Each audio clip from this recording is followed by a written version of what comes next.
you and I and everybody listening went through the whole developmental ladder. There was a conception. We grew up in the womb of our mothers, and then we grew in a more or less ideal attachment environment. We grew up and we felt or we didn't feel the benefit of attuned relationships and co-regulation, so that our parents co-regulate with us, but that our parents naturally have a built-in capacity to be attuned to a child. And so do we with our children. So when I often say, when my daughter comes and says, Daddy, Daddy, I'm scared, if I were to answer, oh, don't be scared, there is no danger in the house. So what did I just do? I devalued her emotion. I said, don't be scared, but actually she is scared. And then I answer her, give her a rational answer, but she has an emotional request. So she doesn't feel co-regulated with. She actually stays more alone with her feeling because I tell her, don't be scared because I'm busy and I need to do things. But the other way will be, and she says, Daddy, Daddy, I'm scared. That I say, yes, I turn to her, I feel her, and I say, yes, I feel you're scared. Come to me, come. And in that moment, my nervous system attunes to her nervous system. But let's say she's 3 years old.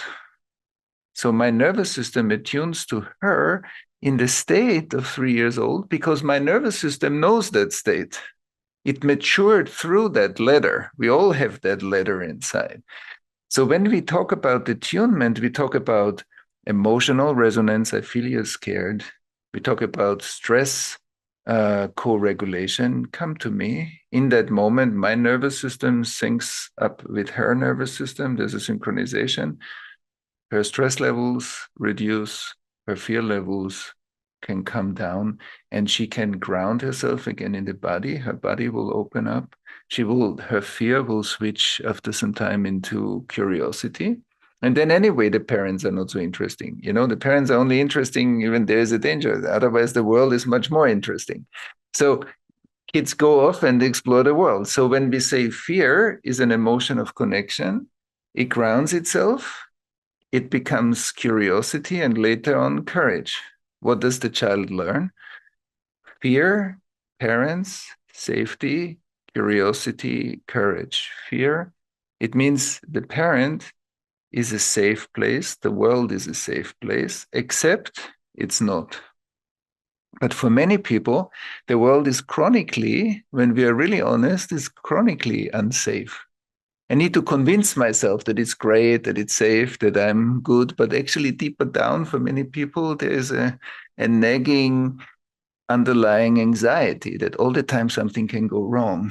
I don't know. I'm not sure about my relationship. I'm not sure about my job. I'm not sure about, like, there's fear in the base.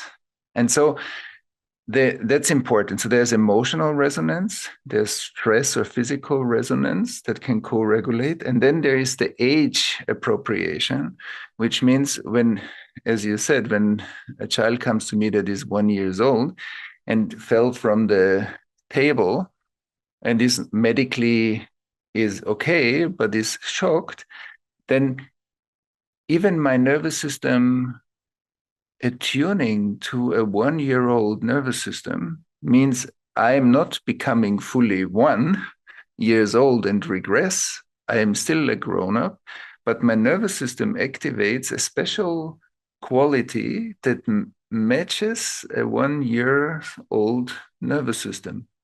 And so when in the moment I create a resonant relationship, but a specific resonant relationship, that's important. It's not just I see a child, but I'm a grown up. No, I see a child and I'm a grown up, but at the same time, I ping a different developmental age. And I believe, and I have seen many times that when we are more precise, attunement is more effective because it really addresses the state, the time, space, rhythm of the child's nervous system. And that helped the child to co-regulate, to release more and more the stress, to digest the shock and open up again to the body. And then the child became more and more curious again. You felt the child was a bit frozen. And after a few minutes, the child started to become curious. They look around. They are more interested in the environment. They're not any, like, we are more here. And then, the laughter comes back, the joy comes back. And it's actually a very simple process. And in that case, the child wasn't injured. It was just shocked from the event. And still, if you don't pay attention to this, maybe it leaves a little scar. If you pay attention to this, it integrates itself, and then the process can continue, and the experience will be integrated as learning. Yeah, so that's a little bit of a, I know it's a long answer, but I think, speaks to attunement well.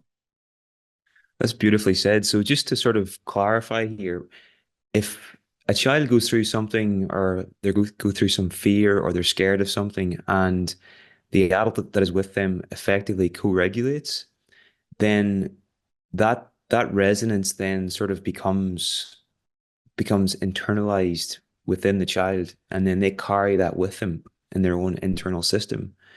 And then conversely, if the child's emotions are invalidated, where the parent says, don't be scared or there's nothing to be afraid about or whatever, then the child then learns that their emotions aren't valid and they shouldn't pay attention to them. So they sort of push them away. Is this what can happen? Exactly that, like that the attunement that the parents, I often say parents are actualizing children's potential. So when a child comes, and sometimes children come, they draw something and they say, look, daddy, daddy, or mommy, mommy, look what I drew.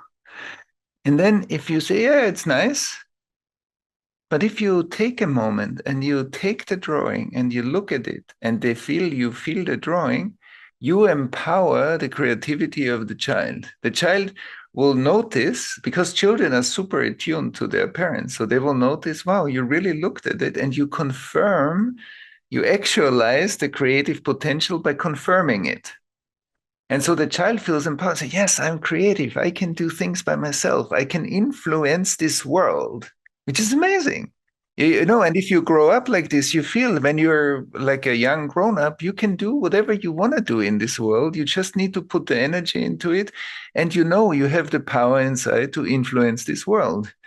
And and to co-create something in this world, this is deeply empowering in our agency. I know I can really make a difference in this world, and I can bring my passion, and it's being seen, validated, which is empowering. On the other hand, also emotionally, if a child cannot be angry, so children go through, let's say, um, their autonomy movement. So at the beginning, the child is more dependent, and then the child wants to be independent. Okay, it's like a circle from dependence to independence to interdependence.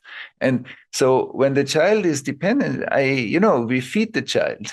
But one day the child wants to take the spoon and eat.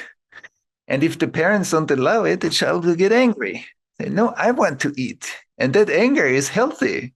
It says, I can do it. And it gives a grounding to the child's body. It says, I can do it.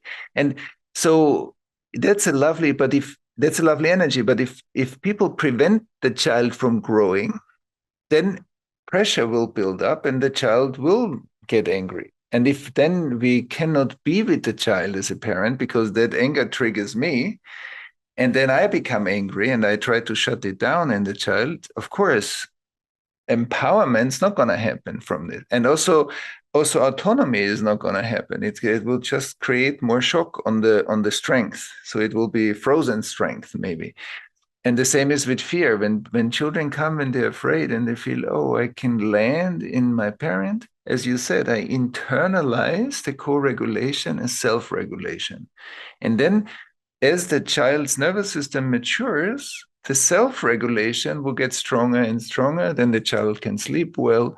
The child can regulate his emotions. When it gets triggered, it can regulate much faster. It doesn't stay in exaggerated states. So there are many, when the child goes to school, this will show itself, how the child shows up in social environments. So it has a whole cascade of after effects that come from internalized regulation, and also that the body is open. We feel when we are well co-regulated or well regulated, we feel grounded. And what does that mean? I feel the soil. I can feel the ground. I can feel, wow, the planet and I are not separate. But when there is a lot of fear in the base that we need to manage, then sentences like, yes, you need to contribute to life, but life is a river that's happening anyway. It's not just, but people who don't have that, they feel everything depends, I need to hold myself. So there's contraction in the base, in the pelvis, in the legs, in the belly. And then it feels like, yeah, but I can't trust that life also lives through me anyway. If you're interested in seeing the full session and 30 more like it, you might want to check out the Holistic Attachment Summit.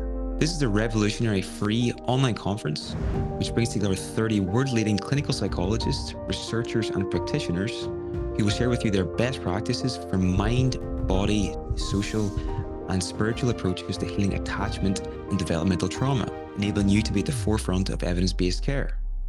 With a lineup including Bessel van der Kolk, Sue Johnson, Stephen Porges, Janina Fisher, Dan Siegel, Pat Ogden, Paul Gilbert, Stephen Hayes, Richard Schwartz, and many others, this really is a once-in-a-lifetime learning opportunity. The best bit is it's 100% free to attend live, and you can do so from the comfort of home. You'll also be able to upgrade to your recordings and certification pass after registration, although this is entirely optional. For more information, please check out the sign-up link in the description.